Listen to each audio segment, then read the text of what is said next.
اعوذ باللہ من الشیطان الرجیم بسم اللہ الرحمن الرحیم ربی زدنی علما پارہ نمبر 18 آج ہم شروع کر رہے ہیں۔ سب سے پہلے نظر ڈالتے ہیں کل کے جوابات کے اوپر۔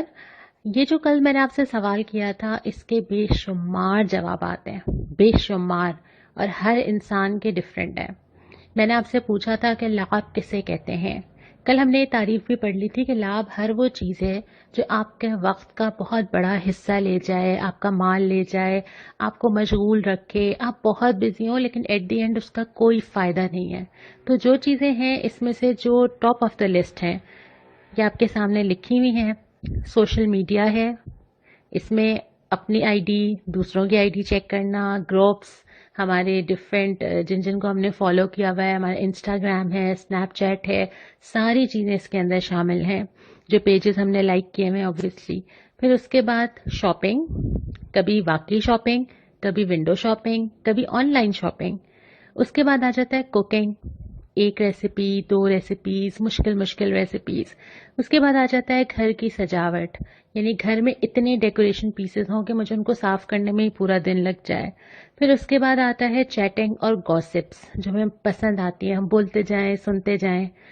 اس کے بعد ہے نیند جو بہت زیادہ آتی ہے۔ پھر ہے کپڑوں کی ڈیزائننگ، پہلے پرنٹ ہو، پھر لیسز ہوں، پھر اور ایسیسریز اس کے ساتھ ہوں۔ اس کے بعد ہے موبائل، یعنی موبائل میں ایپس ہوں، گیمز ہوں، بہت ساری چیزیں اس موبائل کے اندر موجود ہیں۔ لیکن یہ ساری چیزیں یہ اٹ سیلف غلط تو نہیں ہے، یہ ساری استعمال کرنا ہماری ضرورت بھی ہے، ہمیں کرنی بھی ہوتی ہیں۔ کچھ تو ایسی چیزیں جو بیسک نیڈس ہیں، اس میں کھانا ہے، اس میں کپڑا ہے، اس میں چیزیں خریدنی بھی ہوتی ہیں، اس میں آرام کرنا بھی ہوتا ہے۔ تو جو بیسک اصول ہے نا تمام چیزوں کا، ہر چیز ڈپینڈ کرتا ہے کہ آپ کی نیت کیا ہے، آپ اس کو کس لیے کر رہے ہیں۔ ایک ہی کام جو کہ آپ ایک نیت سے کر رہے ہوں تو وہ گناہ بن سکتا ہے، اور دوسری نیت سے کر رہے ہوں تو وہ ثواب بن جاتا ہے۔ میں نے کہیں یہ جملہ پڑھا تھا، آپ نے بھی پڑھا ہوگا، کہ اگر گھر تعمیر کرتے ہوئے کھڑکی بنائی جائے تو ہوا تو آئے گی، لیکن اگر نیت یہ رکھ لی جائے کہ اذان کی آواز آئے گی تو اس سے آپ کو ثواب بھی ملے گا۔ تو یہ سارے کاموں کے دوران آپ کی نیت کیا ہے؟ اس وقت بھی تو آپ موبائل ہی استعمال کر رہے ہیں نا جس میں آپ یہ آڈیو سن رہے ہیں۔ پھر دوسری چیز یہ کہ ان چیزوں کا آپ یوز کیا ہے، آپ ان کو کیسے استعمال کر رہے ہیں۔ اور تیسری چیز یہ ہے کہ ان تمام چیزوں کے اندر آپ اعتدال پر رہیں، یعنی اللہ تعالیٰ کو یہ بات ناپسند نہیں ہے کہ آپ کو رنگ پسند ہے، زینت پسند ہے، آپ کپڑے کس طرح پہننا چاہتے ہیں، آپ کو اچھا کھانا پسند ہے، چیزیں تو اللہ تعالیٰ نے خود ہی ڈالی ہیں ہمارے اندر۔ لیکن ان ساری چیزوں میں جب بیلنس آؤٹ ہوتا ہے، خرابی وہاں سے شروع ہوتی ہے۔ کیونکہ اسلام کے اندر نا کوئی ٹائم کلر نہیں ہوتا۔ یہ جو ایک ہمارے اصطلاح ہو گئی ہے نا کہ ہمیں بیسک ٹائم کلرز کوئی بتا دے، اسلام ٹائم کل کرنے کے حق میں نہیں ہے۔ ٹائم بہت پریشیس ہے، تو اس لیے کوئی بھی چیز جو میرا ٹائم کل کر رہی ہو وہ ٹھیک نہیں ہے۔ اس کے بعد آ جاتے ہیں پارہ نمبر 18۔ یہ پارہ انتہائی اہم ہے، اور شروع میں ہم تھوڑا سا جلدی چلتے ہیں کیونکہ اس کے بعد ایک بہت اہم سورت شروع ہونے والی ہے۔ پہلے ربع کے اندر سورہ مومنون ہے جو کہ ایک مکی سورت ہے، اور اس کی ابتدا ہی ایسے ہوتی ہے، یقیناً فلاح پائی اہل ایمان نے۔ یہ جو لفظ فلاح ہے نا یہ ہے کامیابی، اچیومنٹ، اور دنیا میں انسان بہت ساری کامیابیوں کے پیچھے بھاگتا ہے، ڈگری ہو، شادی ہو، گھر بنا لیا، بہت ساری سیونگ کر لی، بہت سارے اپنے ہم نے کرائٹیریاز طے کیے ہوئے ہوتے ہیں، مائل سٹونز بنائے ہوئے ہوتے ہیں جس کو ہم سمجھتے ہیں کہ یہ ہماری کامیابی ہے۔ لیکن اللہ تعالیٰ اس ساری چیزوں کا ذکر ہی نہیں کر رہے۔ وہ کہہ رہے ہیں کہ کامیابی تو ان لوگوں کے لیے ہے جنہوں نے نماز میں خشوع اختیار کیا، اپنی نمازوں کی حفاظت کی، لغویات سے دور رہے، زکوٰۃ کے طریقے پہ عامل رہے، شرمگاہوں کی حفاظت کرتے رہے، اپنی امانتوں اور عہد کا پاس رکھا۔ کامیابی تو یہ ہے کہ آدمی اللہ کی راہ میں لگا رہے۔ پھر فرمایا کہ تخلیق کا کام تو صرف اللہ ہی کر سکتا ہے، اور پھر وہ ساری چیزیں گنوائی ہیں جو اللہ نے بنائی ہیں اور وہ ہم نے نہیں بنائی، انسان سے لے کے درخت سے لے کے بادل سے لے کے آسمان سے لے کے زمین تک۔ پھر فرمایا قصہ نوح کا پورا ذکر کیا، دوبارہ سے دہرایا، اور فرمایا کہ آزمائش تو ہم کر کے ہی رہتے ہیں، اللہ تو آزماتا ہے، اور یہ کئی بار آ چکا ہے۔ تو جب اللہ تعالیٰ نے اپنے نبیوں کے سامنے وہ مختلف حالات سے آزماتا رہا تو اللہ تعالیٰ مجھے اور آپ کو کیوں نہیں آزمائے گا؟ پھر فرمایا کہ ہر قوم اپنی مہلت کا وقت مکمل کرتی ہے، کامیابی یہ ہے کہ انسان نیکی کے راستے پر ہو، جو ہم نے پہلے بات کی کہ یہ مال زیادہ ہونا، اولاد زیادہ ہونا، گھر کا بہت اچھا بن جانا، یہ چیزیں کامیابی نہیں ہے۔ یہ چیزیں طے نہیں کرتی کہ اللہ کے نزدیک کون کامیاب اور کون ناکام ہے۔ اللہ تعالیٰ کے نزدیک تو یہ چیزیں میٹر ہی نہیں کرتی۔ تو اللہ تعالیٰ تو کامیاب اس کو کہتا ہے جو اللہ سے قریب ہے۔ اس کے بعد فرمایا کہ اللہ تعالیٰ کسی کو اس کی طاقت سے زیادہ تکلیف نہیں دیتا، یعنی جس انسان کے اوپر ہمیں لگتا ہے کہ اچھا ہم شاید یہ نہیں کر پائیں گے، ہمیں لگتا ہے کہ نہیں اگر ہم دین پہ چلیں گے میری ہمت نہیں ہے، میری طاقت نہیں ہے، نہیں ایسا نہیں ہے۔ اللہ تعالیٰ آپ سے جو مطالبہ کرتا ہے وہ آپ کی طاقت کے حساب سے ہی کرتا ہے، ہم شاید اپنے آپ کو بہت انڈر ایسٹیمیٹ کرتے ہیں۔ اور پھر فرمایا کہ ہم تو ان کا اپنا ہی ذکر ان کے پاس لائے ہیں، یعنی کتنی مزے کی بات ہے نا کہ اللہ تعالیٰ کہہ رہا ہے کہ اس میں تو تمہارا ہی اپنا فائدہ ہے، تمہاری بات ہو رہی ہے، تمہاری فلاح ہے، تمہیں نقصان سے بچانا ہے، سب کچھ تمہارے لیے ہے، لیکن یہ اس سے بھی منہ موڑ جاتے ہیں۔ پھر اس کے بعد ہم دوسرے واقعات اوپر آتے ہیں۔ فرمایا کہ اگر ہم ان کی تکلیف دور کر دیں، جس حالت میں یہ ابھی ہیں، جی اللہ کے سامنے دعائیں مانگ رہے ہیں کہ اللہ ہمیں اس وبا سے نکالیے، اس حالات سے نکالیے، اگر ہم یہ دور کر دیں گے یہ پھر کے سرکشی کی طرف چلے جائیں گے۔ میں کل یہ سوچ رہی تھی کہ ابھی جو ہمیں اللہ تعالیٰ سے تعلق محسوس ہو رہا ہے، ہم گھر کے اندر ہیں، ہم اتنا وقت دے رہے ہیں کہ رمضان چلا جائے گا تو ہم واپس اسی روٹین پہ چلے جائیں گے کہ پھر بس ہم اگلے رمضان کا انتظار کریں گے نیکی پہ چلنے کے لیے۔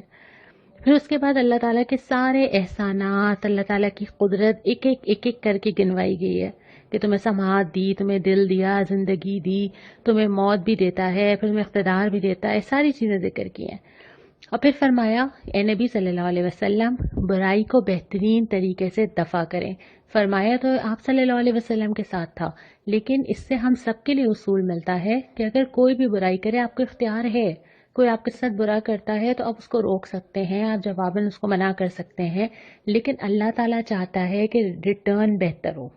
اللہ تعالیٰ کو یہ پسند نہیں ہے کہ دو لوگ آمنے سامنے ایک برائی کرے اور دوسرا بھی برائی کرے۔ اللہ تعالیٰ کو یہ پسند ہے کہ ایک آدمی برائی کرے تو سامنے والا اس برائی کو وہاں روک لے، اس کو بڑھنے نہ دے۔ اور اس کے بعد پھر یہ فرمایا کہ قیامت کے دن سب لوگوں کو حسرت ہوگی، ایک موقع، ایک دفعہ، تھوڑے دن کے لیے واپس بھیج دیں، تھوڑا سا وقت مل جائے، بس اب سمجھ آ گئی ہے۔ لیکن اللہ تعالیٰ کہے گا کہ نہیں، اب کوئی وقت تمہیں واپس ملنے والا نہیں ہے۔ یہاں سے ایک انتہائی اہم موضوع شروع ہو رہا ہے اور وہ ہے سورہ نور۔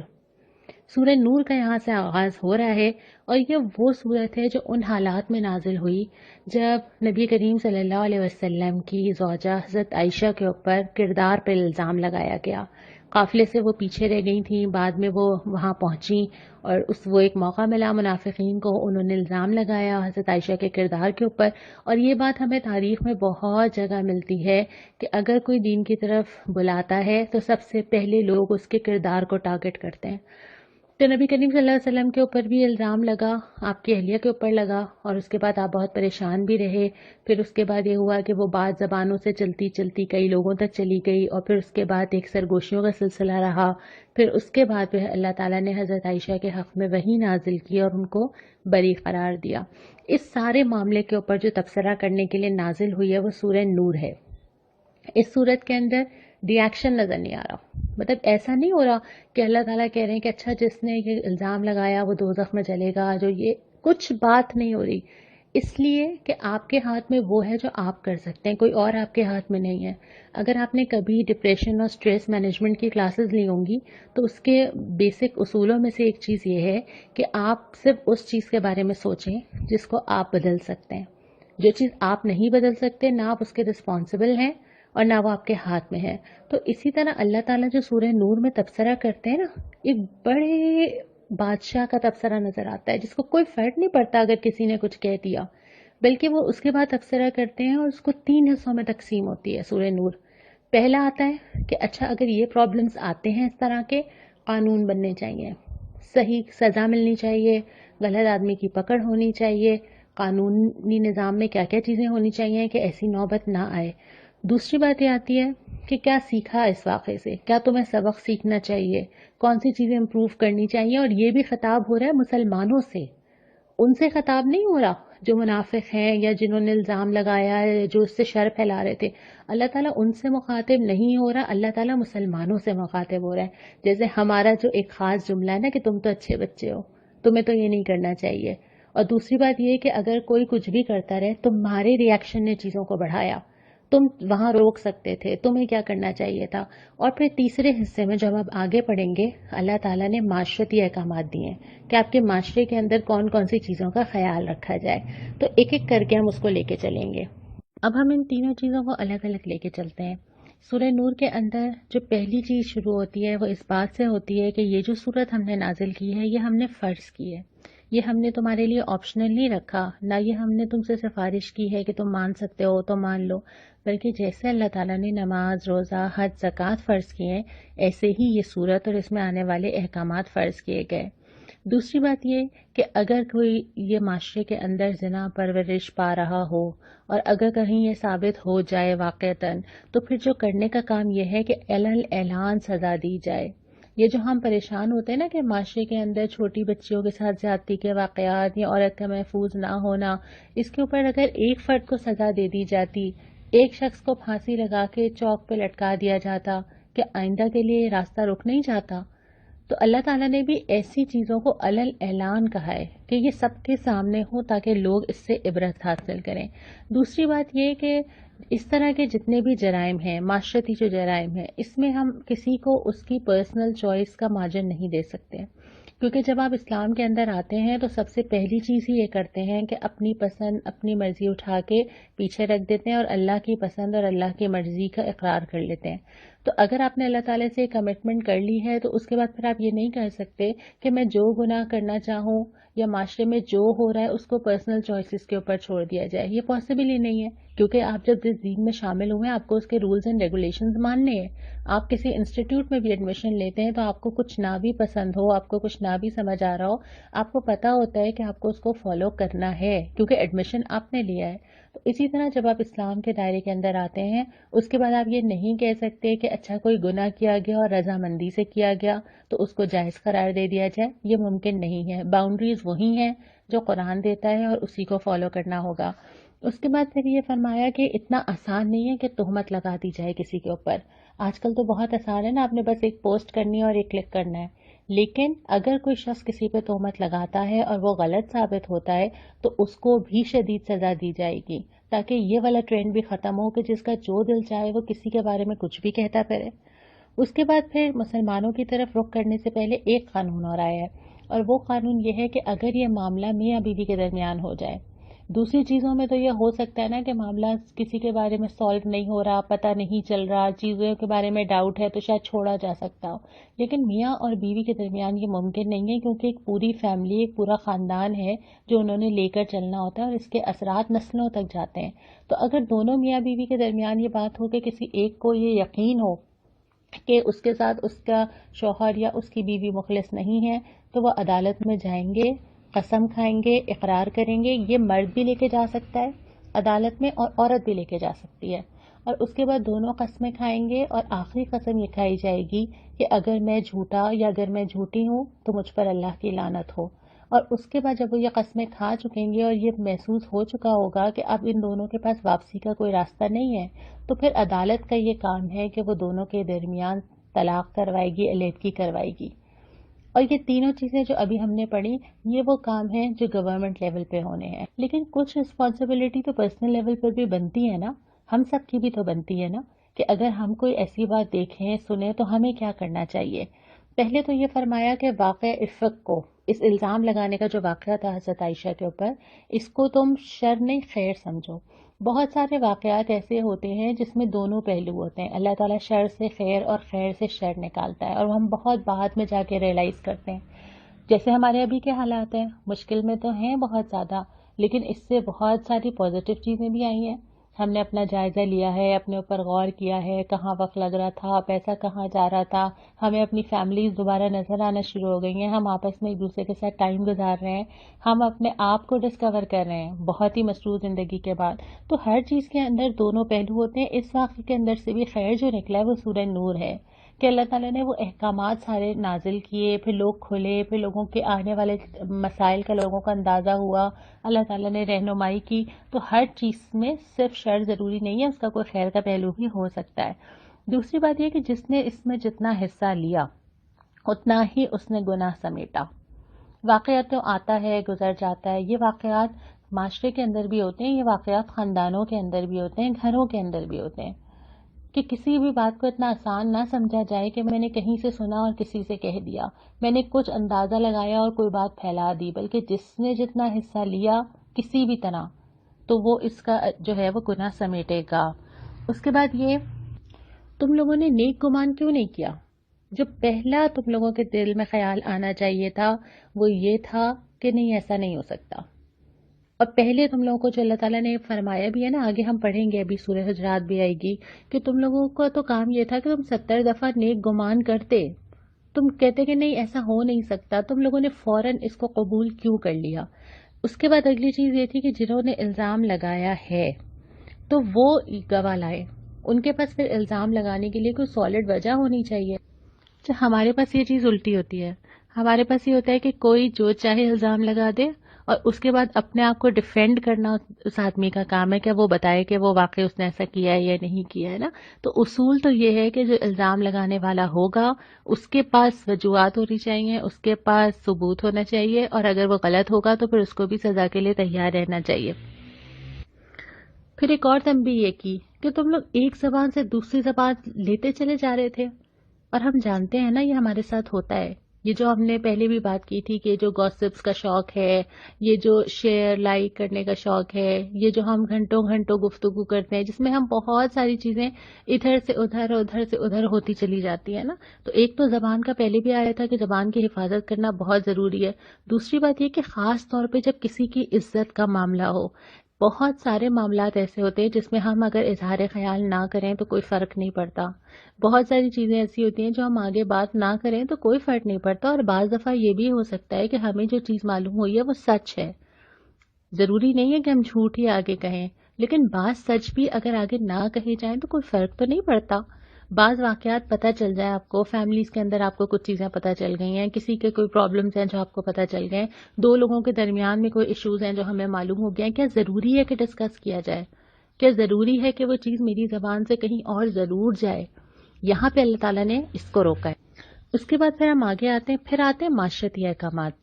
ایک چیز ہو گئی جو حکومت نے کرنی تھی، ایک تھی جو پرسنل لیول پہ کرنی تھی، ایک وہ ہے جو معاشرے کے اندر چیزیں بدلنے کی ضرورت ہے کہ ہمارے ہاں کچھ چیزیں رواج پا جائیں تاکہ جو ہے وہ کچھ حدود اور قیود برقرار رہیں. پہلی چیز یہ تھی کہ یہ حضرت ابو بکر صدیق نے وہ کسی کی مدد کیا کرتے تھے اور اس کے بعد انہوں نے قسم کھائی کہ میں مدد نہیں کروں گا کیونکہ انہوں نے حضرت عائشہ پہ الزام لگانے والوں کا ساتھ دیا ہے. تو اس پہ اللہ تعالیٰ نے آیت دی تھی کہ نہیں تم ایسا نہ کرو. جو لوگ کسی صاحب حیثیت ہوں اور کسی کی مدد کر رہے ہوں تو وہ اپنی مدد جاری رکھیں. اور سوال یہ کیا ہے، تم نہیں چاہتے کہ اللہ تمہارے ساتھ رحمت کا سلوک کرے؟ ہم چاہتے ہیں نا کہ اللہ تعالیٰ ہماری ساری چیزیں چھوڑ دے، ہم جو کرے معاف ہو جائے، لیکن لوگوں کے ساتھ ہم یہ معاملہ کرنے پہ تیار نہیں ہیں. لوگوں کی ہم چھوٹی سے چھوٹی چیز معاف کرنے پہ تیار نہیں ہیں. تو جو معاملہ جو حدیث بتاتی ہے نا، جو زمین والوں پہ رحم کرے گا آسمان والا اس کے اوپر رحم کرے گا، تو وہی معاملہ ہم لوگوں کے ساتھ بھی کریں. اگلی چیز ہے کہ بلا اجازت گھروں میں داخل ہونے کی ممانعت. اس سے بہت ساری چیزیں نکلتی ہیں. ایک تو یہ ملتا ہے کہ آپ گھروں کے اندر جائیں تو آپ اجازت لیں، اور اگر اجازت نہ ملے تو آپ خوش دلی کے ساتھ واپس آ جائیں. اس پہ اعتراض نہ کریں کہ کیوں اجازت نہیں دی جا رہی. دوسری بات یہ کہ کتنی دفعہ اس کی بہت ساری ہمیں شرح میں ڈیٹیلز ملتی ہیں کہ 3 دفعہ پکارا جائے. اب اگر آپ اس کو 3 دفعہ بیل بجانے پہ کر لیجئے کہ 3 دفعہ بجائی جائے، اور اگر 3 دفعہ جواب نہیں آتا تو پھر آپ خوش دلی سے واپس آ جائیں. دوسری بات، اس میں بہت ساری چیزیں اس کی ذیل میں آ جاتی ہیں. اس کا مقصد یہ ہے کہ کسی بھی شخص کی پرسنل پرائیویسی یا پرسنل سپیس کا خیال رکھا جائے. اب اس کے اندر یہ بھی آتا ہے کہ آپ کسی کے گھر جھانک رہے ہیں، آپ کے گھر سے کسی کے گھر نظر آتا ہے تو آپ جھانک جھانک کے دیکھ رہے ہیں کہ وہاں پہ کیا ہو رہا ہے. اس میں وہ سٹاک کرنا بھی آتا ہے کہ آپ نے کسی کی فیس بک جا کے چیک کیا، آپ نے جا کے دوسروں کے آئی ڈیز پہ چیک کیا کہ وہ کیا شیئر کر رہے ہیں، کسی کا فون کھولا مل گیا تو جا کے چیک کیا، چاہے وہ آپ کے گھر والے، آپ کے شوہر بیوی، آپ کے بچے ہی کیوں نہ ہوں. اس کے بعد یہ کہ آپ کسی کے میسیجز چیک کر رہے ہیں خاموشی کے ساتھ. پھر اس میں یہ بھی ہے کہ اگر آپ جا رہے ہیں اور آپ پوچھا جا رہا ہے کہ کون، تو اپنا نام بتائیے، یہ نہ کہیے کہ میں. پھر یہ بھی ملتا ہے کہ گھروں کے اندر بھی احتیاط کی جائے، اور اس میں ٹیلی فونس بھی شامل ہیں کہ اگر آپ کسی کو کال کر رہے ہیں اور وہ آپ کی کال پک نہیں کر رہا تو آپ بار بار رنگ نہ کریں، آپ انتظار کریں کہ وہ آپ کو کال بیک کر لے. تو ہر ایک کی جو ایک پرسنل پرائیویسی ہے نا، اس کا خیال رکھنا بہت ضروری. اور اس کے بعد میں مرد اور خواتین دونوں کے لیے ہدایت ہے. دونوں کو الگ الگ مخاطب کیا ہے کہ اپنی نظریں بچا کے رکھیں اور اپنی شرمگاہوں کی حفاظت رکھیں، یعنی اپنے کردار کا خیال وہ خود رکھیں، اور اگر وہ باہر نکلتے ہیں اور ان کی نظر پڑ ہی جاتی ہے تو وہ اس نظر کو فوراً نیچے کر لیں. اس میں مردوں کے لیے بھی ظاہر اجازت نہیں ہے کہ وہ کسی کو بھی ہراس کریں، کسی کو بھی دیکھیں، اور خواتین کے لیے بھی اجازت نہیں ہے کہ وہ بہت زیادہ مردوں کو دیکھیں الا یہ کہ ضرورت ہو، ضرورتاً ہو. اس کے بعد یہ کہ عورتیں جو ہیں وہ اپنی زینت ظاہر نہ کریں سوائے اس کے جو خود بخود ظاہر ہو جائے. اپنے سینوں پہ اپنے دوپٹے ڈال کے رکھیں. یہاں پہ اللہ تعالیٰ نے، کیونکہ دونوں مردوں اور عورتوں دونوں جنسوں کو اللہ تعالیٰ نے ایک دوسرے سے اٹریکٹ کیا ہے. اگر اللہ تعالیٰ یہ نہ کرتے نا تو ہمارا فیملی سسٹم نہیں چل سکتا تھا. دونوں ایک دوسرے کی ضرورت محسوس کرتے ہیں، دونوں ایک دوسرے کو کمپلیٹ کرتے ہیں. اس وجہ سے ہی دونوں نکاح کی ضرورت محسوس کرتے ہوئے خاندان کی بنیاد رکھتے ہیں. لیکن وہی چیز جو اللہ تعالیٰ نے ان کے اندر کشش رکھی ہے وہ جائز رشتے میں ہوتی ہے تو باندھ کے رکھتی ہے، لیکن اگر وہ کسی رشتے کے بغیر ہوتی ہے تو وہ معاشرے میں فحاشی اور بہت ساری دوسری غیر اخلاقی چیزوں کا سبب بن جاتی ہے. تو اس کا راستہ روکنے کے لیے کچھ چیزیں بتائی گئی ہیں. پھر اس کے بعد وہ تمام قریبی رشتے محرم قرار دے دیے ہیں جن سے ہمیں دن رات کا ملنا ہوتا ہے، اور اس میں کوئی پابندی نہیں ہے. ایسا نہیں ہے کہ گھروں کے اندر بھی پردہ کر کے رہنا ہے یا کوئی چیز بہت مشکل ہے. جتنا بھی پاسبل قریب کا دائرہ ہو سکتا تھا اس کو اللہ تعالیٰ نے مستثنی رکھا. اس میں ہمارے لیے آسانی بھی ہے اور اس میں ہمارے لیے احترام بھی ہے کہ اس وجہ سے ہمارے آس پاس ہماری حرمت قائم ہوتی ہے. یعنی خواتین اور مرد جو آپس میں محرم ہوتے ہیں وہ سب ایک دوسرے کو رسپیکٹ کرتے ہیں اور ایک دوسرے کا احترام کرتے ہیں. اس کے بعد نکاح کی تلقین کی گئی ہے کہ کسی کو بھی، چاہے وہ بیوہ ہو چاہے وہ غلام ہو، نکاح کے بغیر نہ چھوڑا جائے. اور یہ بہت بڑی حکمت ہے اس میں اللہ تعالیٰ کی، کیونکہ اللہ تعالیٰ نے جو خواہشات انسان کے اندر رکھی ہیں اس کو پورا کرنے کا اس کو جائز راستہ دیا جائے. لیکن ہمارے معاشرے میں یہ نہیں ہو پاتا. ابھی ہم اس کے اوپر بھی بات کریں گے. اس کے بعد فرمایا اللہ آسمان اور زمین کا نور ہے. اس کے لیے کچھ مثالیں دی گئی ہیں. کفر کی مثال ہے کہ ایک آدمی کفر کرتا ہے، وہ ایسا ہے جیسے وہ صحرا میں جا رہا ہو، اس کو لگ رہا ہے کہ پانی آ رہا ہے لیکن جب وہ قریب پہنچا تو اس کو کچھ نہ ملا. ایسے ہی مثال ان لوگوں کی ہے جو آخرت سمجھ رہے ہیں کہ ہمارے لیے بہت کچھ جمع ہوگا لیکن کچھ بھی نہیں. یا پھر ایک اور مثال ہے کہ گہرے سمندر میں ایک انسان ہے اور وہ ڈوبتا جا رہا ہے، اندھیرا ہے، تاریکی ہے، کچھ سمجھ نہیں آ رہا. تو یہ مثال ان لوگوں کی ہے کہ جو دنیا میں کفر میں یا اللہ سے بغاوت میں یا اللہ سے انکار میں ڈوبتے جا رہے ہیں، راستہ نہیں پا رہے. پھر اس کے بعد چوتھا ربع آتا ہے. شروع اسی بات سے ہوتی ہے جہاں سے سورت شروع ہوئی تھی. ایمان لانے والوں کا کام تو یہ ہے کہ وہ کہیں کہ ہم نے سنا اور اطاعت قبول کی. اگر مگر کیا کیوں کیسے، یہ ایمان لانے والوں کا کام نہیں ہے. اس کے بعد اہل ایمان سے اللہ تعالیٰ نے 3 وعدے کیے ہیں کہ اللہ تعالیٰ نے زمین میں خلیفہ بنائے گا، دین کو ان کے لیے قائم کرے گا، ان کے خوف کو امن سے بدل دے گا. لیکن شرط وہی ہے کہ اہل ایمان جو ہیں وہ ایمان کے اس توقع پہ پورے اترے ہیں جو پورا قرآن ہمیں بتاتا ہے. پھر معاشرتی احکامات آتے ہیں کہ گھروں کے اندر بھی کچھ حدود ہیں. گھر کے اندر بھی اگر کوئی ملازم ہے، اگر بچے ہیں، بچے ڈفرینٹ ایج گروپ کے ہیں، ٹین ایجز ہیں، تو ان بچوں کے ساتھ بھی آپ کو کچھ حدود بنانی ہے کہ اگر مخصوص اوقات ہیں تو وہ اجازت لے کر آئیں. بعض اوقات ایسے ہیں کہ آپ کمفرٹیبل نہیں ہیں یا آپ اس طرح کا لباس ہے کہ جس میں بچوں کا نہ آنا بہتر ہے، یا یہ کہ آپ کو کچھ اوقات ایسے ہیں جس میں آپ کو ضرورت ہے کہ آپ کی چیزیں تھوڑی پرائیویٹ ہوں، تو پھر آپ اس صورت میں جو ہے وہ کچھ لمیٹیشن ضرور بنائیں کہ کن کن اوقات میں اگر کوئی آتا ہے تو اجازت لے کر آئے. پھر اس کے بعد بزرگ خواتین کے لیے رعایت دی ہے پردے کی کہ اگر وہ اپنی چادریں نہ لیں تو کوئی مذائقہ نہیں ہے، لیکن حیا کریں تو ان کے لیے ہی اچھا ہے. پھر اس کے بعد ایک اور چیز یہ کہ ایک دوسرے کے گھر میں کھانے پینے میں کوئی حرج نہیں ہے. ایسا نہیں ہے کہ اگر آپ گھر کے اندر مرد الگ بیٹھیں گے، خواتین الگ بیٹھیں گی، یا اسلام نے جو پردے کا ایک نظام دیا تو اس کا یہ مطلب نہیں ہے کہ لوگ ملنا جلنا چھوڑ دیں گے. اس کا یہ مطلب نہیں ہے کہ ہمارا معاشرتی نظام متاثر ہوگا. ایک دوسرے کے گھر آنا جانا، ایک دوسرے کے گھر کھانا، خوش دلی سے ملنا، یہ سب چیزیں ہونی چاہیے. اگلی چیز یہ کہ جب تم گھروں میں داخل ہو تو سلام کیا کرو. اس سے یہ ہوگا کہ گھر والوں کو پتہ چل جائے گا کہ تم داخل ہو رہے ہو. اچھا، ایک اور چیز اسی سے ریلیٹڈ ہم یہاں پہ بات کر لیتے ہیں. پہلے یہ ہدایت کی تھی کہ بلا اجازت نہ ہو، یہاں پہ یہ ہے کہ سلام کر کے آؤ. لیکن جو پبلک پلیسز ہیں وہ اس سے مستثنا ہے نا. کوئی ایسی جگہ ہے، مسجد ہے، کمیونٹی ہال ہے، جہاں لوگ آتے جاتے رہتے ہیں، لائبریری ہے، تو اس کے بارے میں یہ ذکر نہیں ہے. پھر نبی کریم صلی اللہ علیہ وسلم کے احترام کرنے کی تلقین کی گئی ہے. اور اس کے بعد یہ ہے کہ سورہ فرقان شروع ہو جاتی ہے جو مکی صورت ہے، اور شروع ہی ایسے ہوتی ہے کہ بہت بابرکت ہے وہ جس نے کہ فرقان نازل کیا. فرقان کہتے ہیں ایسی چیز جو چھانٹ دے، الگ الگ کر دے، بالکل صاف صاف کہ حق کیا ہے، باطل کیا ہے، صحیح کیا ہے، غلط کیا ہے. تو یہ قرآن وہ چیز ہے. پھر اللہ کی قدرت کا ذکر کیا گیا ہے اور آخرت کی یاد دہانی کروائی گئی ہے. باقی سورہ فرقان کا حصہ انشاءاللہ ہم کل پڑھیں گے. جو سوال مجھے آج آپ سے کرنا ہے وہ یہ ہے کہ اس میں تو ہم نے پڑھا کہ نکاح کو رواج دو نا، اور حدیثوں میں بھی ہم نے پڑھا نکاح من سنتی، نکاح میری سنت ہے. یہ بھی ہم نے پڑھا کہ جو اسباب نہ پاتا ہو اس کو اسباب فراہم کیے جائیں کہ وہ نکاح کر لے، اور معاشرے میں بغیر نکاح کے چھوڑنا پسند نہیں کیا گیا. کیا وجہ ہے کہ ہمارے ہاں نکاح ایک بہت مشکل چیز ہے؟ یعنی کس چیز نے مشکل بنا دیا ہے؟ آپ مجھے بتائیے کہ وہ کون سی چیزیں ہیں جس کی وجہ سے آج کل شادی کرنا یا نکاح کرنا بہت مشکل کام بن چکا ہے. جو دعا تھی وہ آج 3 دعائیں آئی تھیں، تینوں ہی سورہ مومنون میں سے تھیں. اس میں سے جو ایک دعا وہ ہم پڑھ کے اختتام کرتے ہیں، آپ ضرور یہ دعائیں یاد کر رہے ہوں گے. ربی اعوذ بک من ہمزات الشیاطین واعوذ بک ربی ان یحضرون.